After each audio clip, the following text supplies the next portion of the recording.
ગોઠણના સાંધાના ઘસારા વિશે જે આપણે માહિતી વિશે ચર્ચા કરતા હતા કે શું શું કાળજી રાખવી, તો એમાં આપણે પહેલો પોઈન્ટ એ જોયો કે નીચે બેસવાનું આપણે સંપૂર્ણપણે ટાળવું જોઈએ.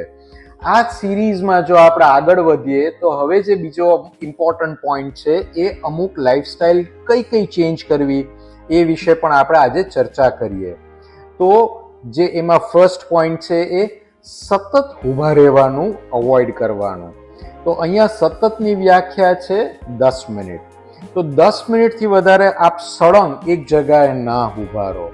આપને ધારો કે ઊભા કામ કરવાનું છે, આપ હાઉસ મેકર છો, હોમ મેકર છો કે આપ પ્રોફેશનલ છો, તો 10 મિનિટથી વધારે આપને સળંગ નહીં ઊભા રહેવાનું.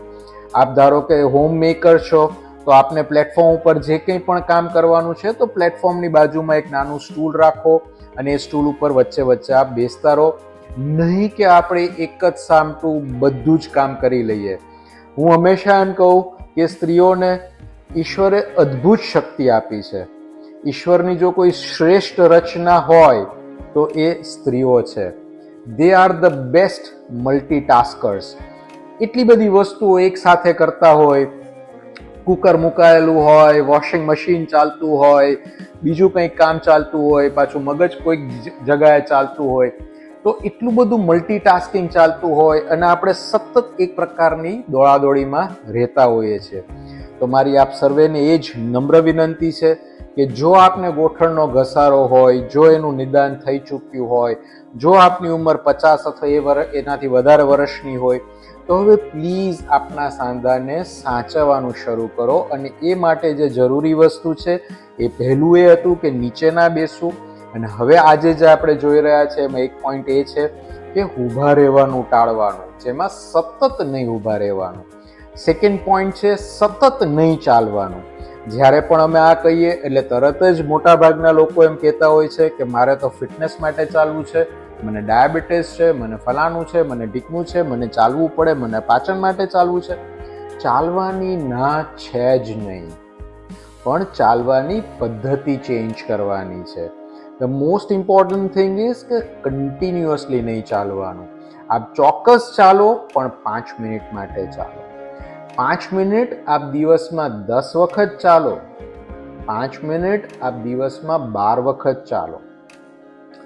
આપ એનું ટોટલ કરશો તો પણ એ 50 મિનિટથી લઈને 60 મિનિટ થઈ, 1 કલાક થઈ.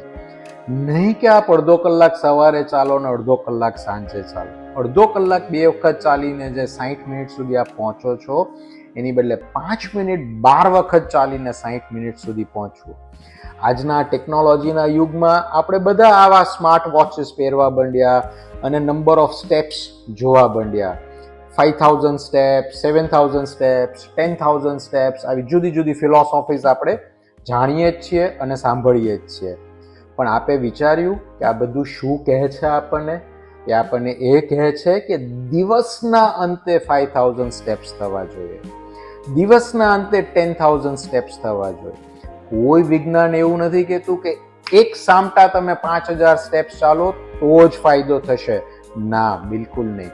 આપ દિવસના અંતે પણ જો 5000 સ્ટેપ્સ ચાલો છો, આપ દિવસના અંતે પણ જો 10,000 સ્ટેપ્સ ચાલો છો, તો પણ આપના સ્વાસ્થ્ય માટે આપને એટલો જ બેનિફિટ છે અથવા એથી વધારે બેનિફિટ છે. તો પ્લીઝ કન્ટિન્યુઅસલી ના ચાલો. થર્ડ પોઈન્ટ ઇઝ દાદરાની ચડ ઉતર ટાળો. ઘણી વખત એવું બને કે જેવો અમે આ પોઈન્ટ કહીએ એટલે તરત એમ કે અમારું તો ડુપ્લેક્સ ઘર છે, અમારું તો ગ્રાઉન્ડ પ્લસ પાર્કિંગ પ્લસ ફલાણું ઢીકણું છે. ફાઇન, અગેન એની કોઈ ના નથી દાદરાની ચડ ઉતર કરવાની, પણ એનું કાઉન્ટ રાખો. આપના જે કંઈ પણ કાર્ય છે તો એ સ્ટેપ્સ ઉપર બધું ભેગું કરી રાખો. કપડાં આ છે તે છે, કંઈ પણ તો સ્ટેપ્સ ઉપર તમે ભેગા કરી રાખો. જ્યારે એક જ ફેરે આપ ઉપર જાઓ છો તો બધું લઈને જાઓ, એક ફેરે નીચે આવો છો તો બધું લઈને આવો. એક વખતથી ચાલતું હોય તો આપણે 2 વખત ના કરીએ. દરેક નાના મોટા કામ માટે ફટફટ આપણે ઉપર ચડી જઈએ, ફટફટ નીચે ઉતરીએ, એ અવોઇડ કરીએ. આપ દિવસમાં 10 વખત દાદરાની ચડ ઉતર કરો છો, એની બદલે જો 9 વખત થઈ શકતી હોય તો પણ અમે રાજી છીએ, 8 વખત થઈ શકતી હોય તો અમે વધારે રાજી છીએ. અને આપ ધ્યાન રાખશો તો કદાચ 2 જ વખતથી પણ આપનું કામ થઈ જશે. આપના ગોઠણ સ્વસ્થ રહે, એવી અમારી ઈચ્છા છે અને પ્રાર્થના છે. Thank you so much.